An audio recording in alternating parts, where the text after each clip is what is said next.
अरब की जहालत, नबी पाक सल्लल्लाहु अलैहि वसल्लम की सीरत और एक जादूगरनी का वाक़या। बिस्मिल्लाहिर्रहमानिर्रहीम। अस्सलामु अलैकुम। क्या आप जानते हैं कि इस्लाम से पहले रूमी, ईरानी, सुमेरी और हिंदी तहजीबें क्या थीं? क्या आप नबी पाक सल्लल्लाहु अलैहि वसल्लम और जादूगरनी के वाक़ये के बारे में जानते हैं? क्या आप जानते हैं कि आप सल्लल्लाहु अलैहि वसल्लम की वफ़ात को शहादत क्यों कहा गया? ये सब कुछ आपको आज की वीडियो में बताया जाएगा। उम्मीद है ये वीडियो आपको पसंद आएगी, लिहाजा आपसे गुजारिश है इस पाक और खूबसूरत वीडियो को आखिर तक ज़रूर देखिएगा। नाजरीन, ये अरब की सरजमीन की कहानी है जिसकी ना कोई तहजीब थी ना तमद्दन था, बल्कि ये खित्ता पूरी दुनिया से अलग थलग हो चुका था। दावत इलाही अंबिया अलैहिस्सलाम का अव्वलीन फरीज़ा है और अल्लाह ताला अंबिया अलैहिस्सलाम को दुनिया में तौहीद खालिस के क़याम के लिए माबूस करता है। दुनिया में जिस कदर भी अंबिया कराम आए हैं, सब ने अपनी कौम और लोगों को उनके खालिक की तरफ बुलाया है कि तुम्हारा माबूद हकीकी खुदा ताला है, सिर्फ उसी की इबादत करो और उसकी तमाम तर सिफ़ात के साथ उस पर ईमान लाओ। आप सल्लल्लाहु अलैहि वसल्लम का दुनिया में आना और ख़ास तौर पर अरब की सरजमीन पर आना जैसे रोशनियों की नवीद थी।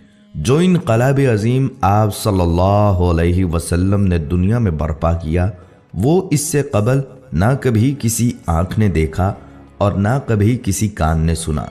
कहानी शुरू होती है जब सरजमीन अरब में हर तरफ जुल्म और सितम, जबर व तशद्दुद और वहशत व बरपरियत ने डेरे डाल रखे थे।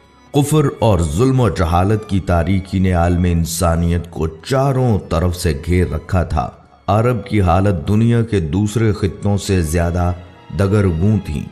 जहालत और नफ्स परस्ती की वजह से उनकी अखलाकी हालत इंतहाई खराब थी।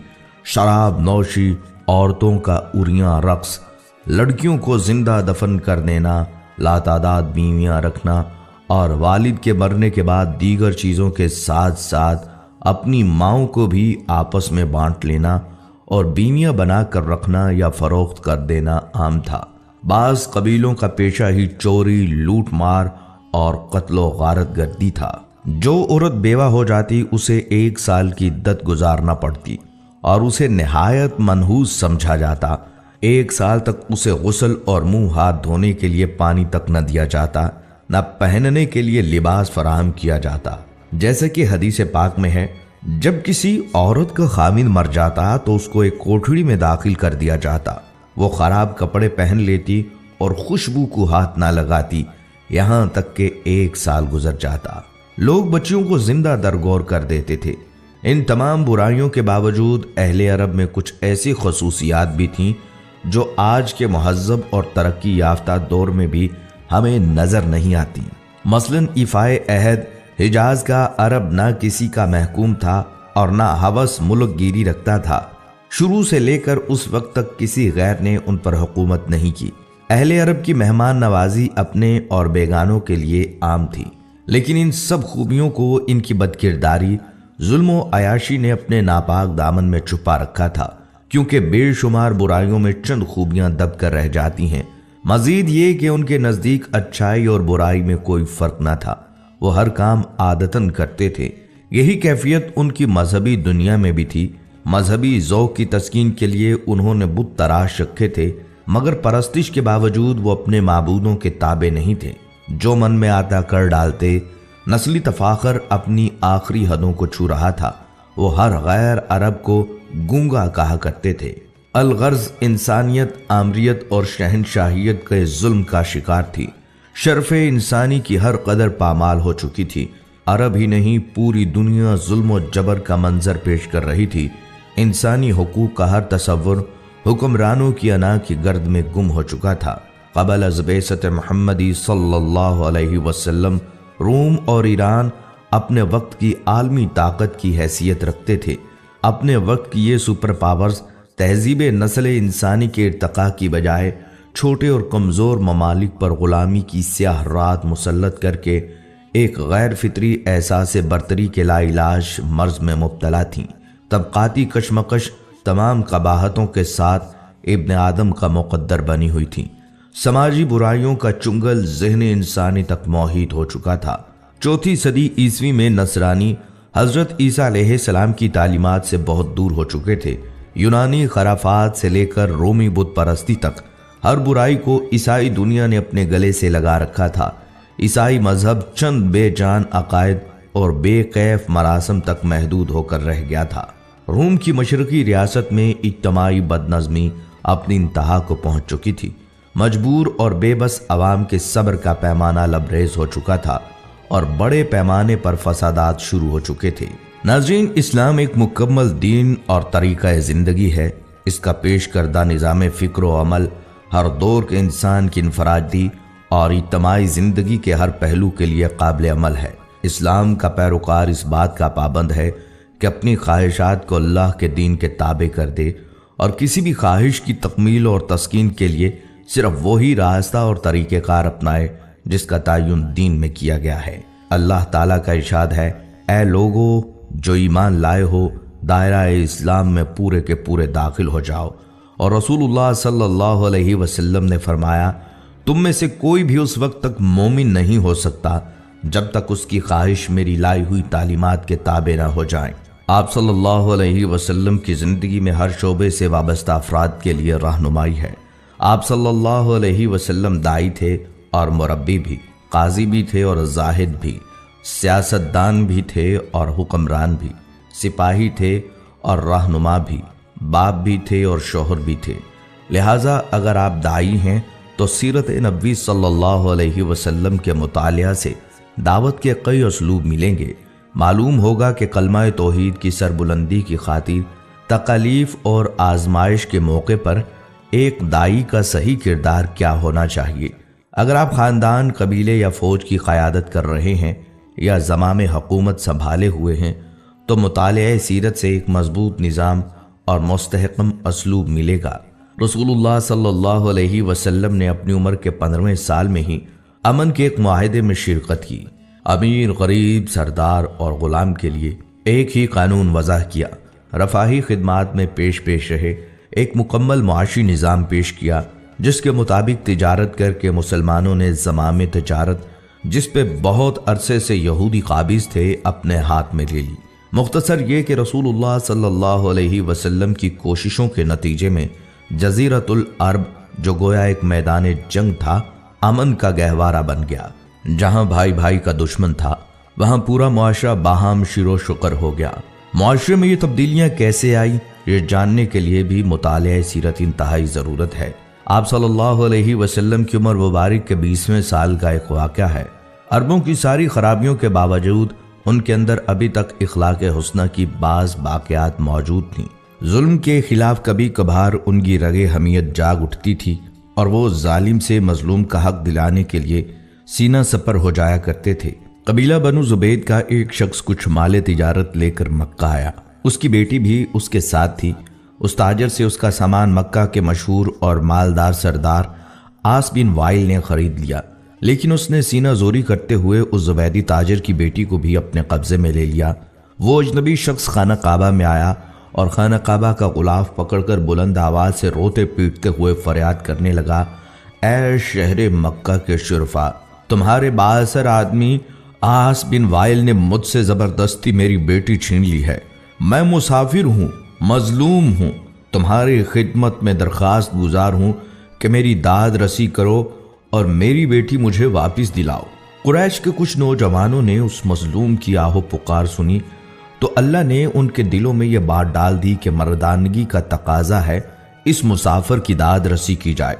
जब तारीख में हम इस वाक़े का मुतालिया करते हैं तो दिल में यह बात उठती है कि अल्लाह ताला ने अपने घर के अंदर एक मजलूम की दाद रसी को शर्फ कबूलियत बख्शते हुए उन लोगों के दिलों में खैर की जानिब आमादा कर दिए। गुमान गालिब यह है कि ये लोग दर्जन भर के लगभग होंगे।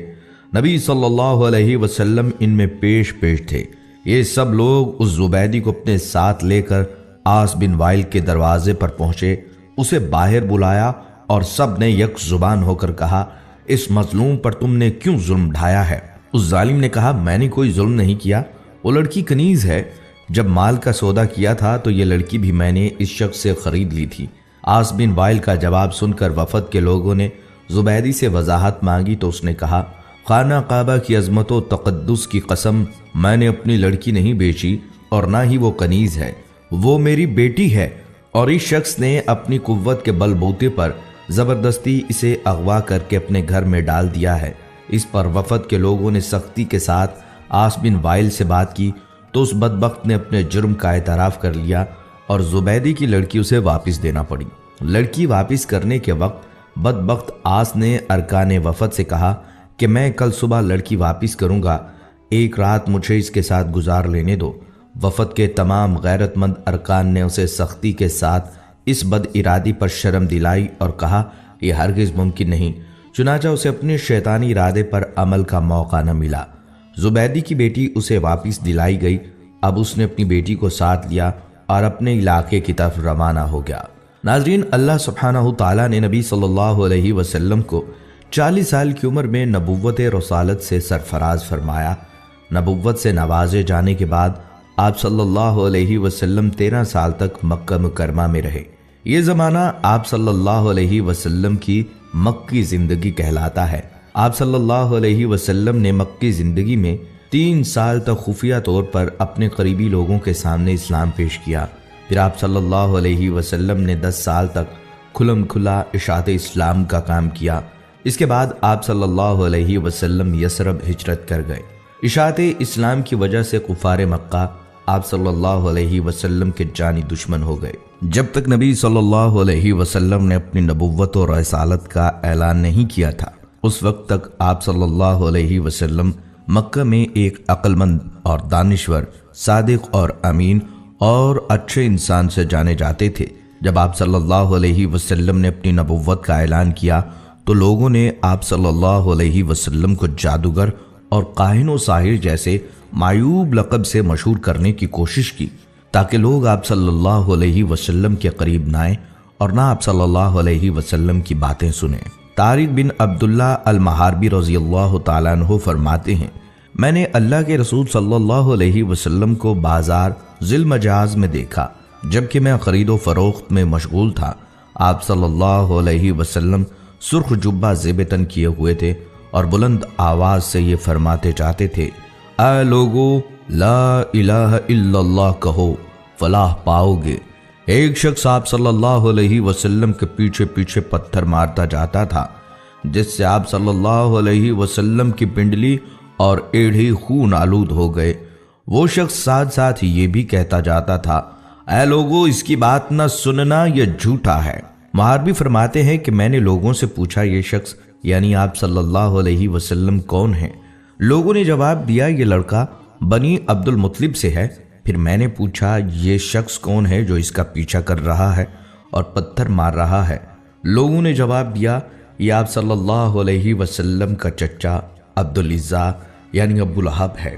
بازار ذی المجاز میں آپ صلی اللہ علیہ وسلم پر ابو جہل کا مٹی پھینکنا۔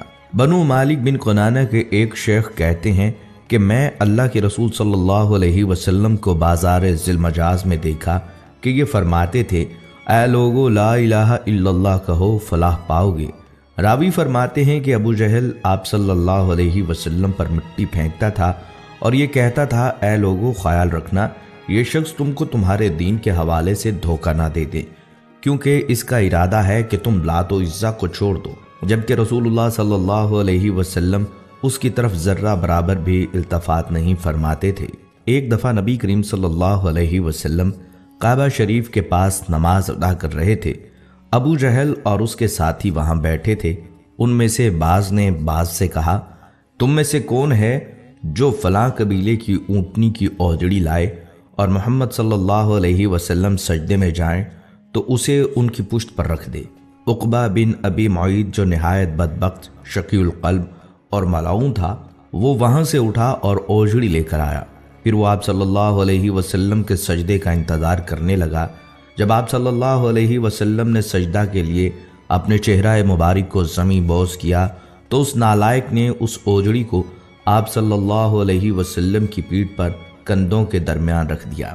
آپ صلی اللہ علیہ وسلم اس کے بوجھ کی وجہ سے اٹھ نہیں پا رہے تھے، سجدے کی ہی حالت میں پریشان تھے۔ دوسری طرف ابو جہل اور اس کے بے غیرت ساتھی سب کے سب ہنسنے اور ٹھاٹھے مارنے میں مصروف تھے۔